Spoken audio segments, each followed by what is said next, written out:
വിവാഹം കഴിഞ്ഞ് കോഴിക്കോട് വന്നപ്പോൾ ഞാൻ ഏറ്റവും അധികം മിസ് ചെയ്തത് ഞങ്ങളുടെ അമ്പലത്തിലെ നവരാത്രി ആഘോഷങ്ങളാണ് കേട്ടോ. എന്നാൽ കോഴിക്കോട്ടെ നവരാത്രി ആഘോഷം കുറച്ച് വ്യത്യസ്തമാണ് കേട്ടോ. ഇപ്പം ഞാനുള്ളത് പാളയത്തുള്ള രേണുക മാരിയമ്മൻ ടെമ്പിളിൻ്റെ അടുത്താണ്.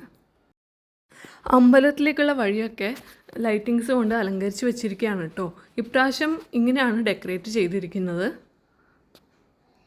പെട്ടെന്നാണ് കേട്ടോ കുട്ടികളെയും കൊണ്ട് ഇങ്ങോട്ട് വരാനുള്ള പ്ലാൻ ഉണ്ടായത്. വന്നതുകൊണ്ട് തന്നെ ഇത്രയും രസമുള്ളൊരു കാഴ്ച കാണാൻ പറ്റി.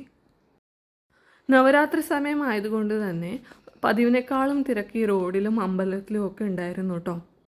റോഡിന് ഇരുവശവും പൂജാ സാമഗ്രികളൊക്കെ വിൽക്കുന്ന കട, സാധാരണയുള്ള കടകളും പിന്നെ സ്റ്റോൾസും പുതിയതായി വെച്ച സ്റ്റോൾസും ഒക്കെ ഉണ്ടായിരുന്നു കേട്ടോ.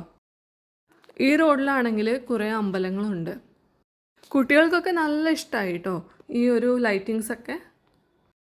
ഈ റോഡിൻ്റെ അവസാനം വരെ ഈ ലൈറ്റിംഗ് ഉണ്ട് കേട്ടോ. ഇപ്പം നമ്മൾ പോകുന്നത് കന്യകാ പരമേശ്വരി ക്ഷേത്രത്തിലേക്കാണ് കേട്ടോ. എല്ലാ നവരാത്രി കാലത്തും ഇവിടെ കോലങ്ങളൊക്കെ അലങ്കരിച്ച് വെക്കാറുണ്ട്. ഈ റോഡിൽ മൊത്തം പൂജാ സാമഗ്രികളും ചെറിയ വിഗ്രഹങ്ങളും ഒക്കെ വിൽക്കുന്ന കടയാണ് കേട്ടോ. പിന്നെ ലക്ഷ്മി സ്വീറ്റ്സ് എന്നൊക്കെ ഒരിക്കലെങ്കിലും എന്തെങ്കിലും ഒരു സ്നാക്ക് വാങ്ങാത്ത ആൾക്കാരുണ്ടാവില്ല. അത്രയ്ക്ക് ടേസ്റ്റാണ് അവരുടെ പ്രോഡക്റ്റ്സ്. ഞങ്ങൾ പൂജയുടെ സമയത്തൊക്കെ പൂക്കൾ വാങ്ങുന്ന ഇവിടെ നിന്നൊക്കെയാണ് കേട്ടോ. പിന്നെ അടുത്തതായിട്ട് നമ്മൾ പോകുന്നത് തളി ബ്രാഹ്മണ സമൂഹത്തിൻ്റെ ആൾക്കാർ അവർ ബൊമ്മക്കോല് വെക്കാറുണ്ട്. ബൊമ്മക്കോല് എന്ന് പറഞ്ഞാൽ എന്താണെന്നറിയോ? അത് ഈ രേണുക മാരിയമ്മൻ കോവിലിലും വെക്കാറുണ്ട് കേട്ടോ. പക്ഷെ അവിടുത്തെ തിരക്ക് മൂലം അവിടെ പോകാൻ പറ്റിയില്ല. ഈ കർണാടകയിലും തമിഴ്നാട്ടിലും ആന്ധ്രാപ്രദേശിലൊക്കെ ഒരു ഈ നവരാത്രി സമയങ്ങളിൽ ബൊമ്മക്കോല് വെക്കാറുണ്ട് കേട്ടോ. ബൊമ്മ കൊണ്ടുള്ള അലങ്കാരമാണ് കേട്ടോ. അവിടെയൊക്കെ വീടുകളിൽ ഇങ്ങനെ പടി പോലെ ഉണ്ടാക്കിയിട്ട് അതിൽ ബൊമ്മകളും ദൈവവിഗ്രഹങ്ങളും കളിപ്പാവകളൊക്കെ വെക്കാറുണ്ട്.